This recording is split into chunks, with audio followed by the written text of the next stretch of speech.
Could we have a moment with you, please? Yes, want to talk to me? I do. We are talking live to the Marvel fans right now. Oh, awesome. G'day.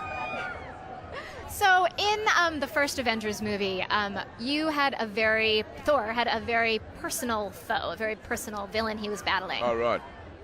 His brother, his naughty, naughty brother. I know, such a naughty boy. So this time around, what are the stakes for you in the fight? Why is it so important to you?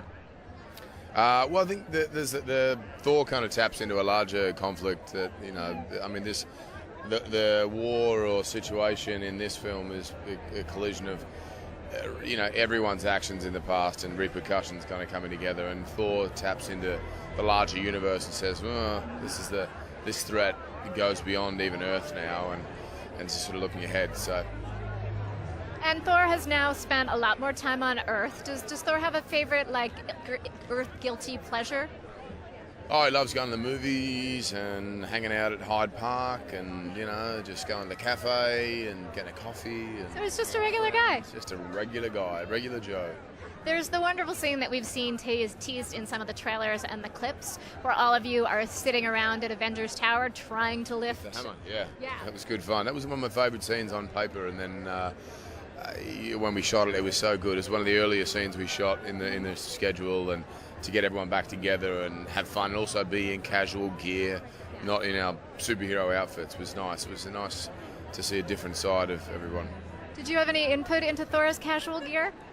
A little bit, yeah. He looks like he had a stylist, didn't he? It was all kind of little burgundy trench coat, pop collar look. Yeah, he looks great. And when you're doing that scene, give some sort of behind the scenes to the fans right now.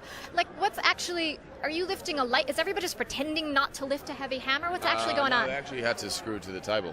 It was because otherwise it would just look fake, so people had to kind of yank on it and try and pick it up. And so it was fantastic.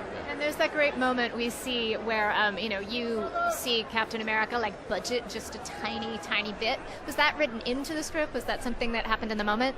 No, Joss kind of suggested it, and then we kind of played around with what my reaction was, and, the slight sort of... Then the relief, was cool. It's great. We get to see... The ego was, getting beaten for a second there. Well, one of the wonderful things about this film, we get to see a lot of humor from Thor. Tell us about exploring that.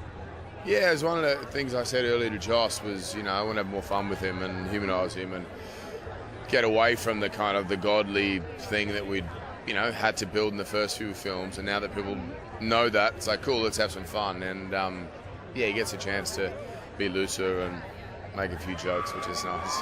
Well, and I know you had just had twins when the filming of this started. Who do you think is actually harder to control, Ultron or toddlers? Toddlers. God, I've got 3 under 3, so it's busy at my house, but a lot of fun. Well, we've got a hammer there if you want to take it home, and I've got a couple of those exact ones I got given today, actually. So you can have that one. Thanks so much, and thanks so much for stopping to talk to the Marvel fans. They really appreciate it. Yeah, of course. Thanks, Marvel fans, for being here and giving us all a job, and appreciating the world we've helped create. Have a wonderful time tonight. You too. Thanks, guys. Bye-bye.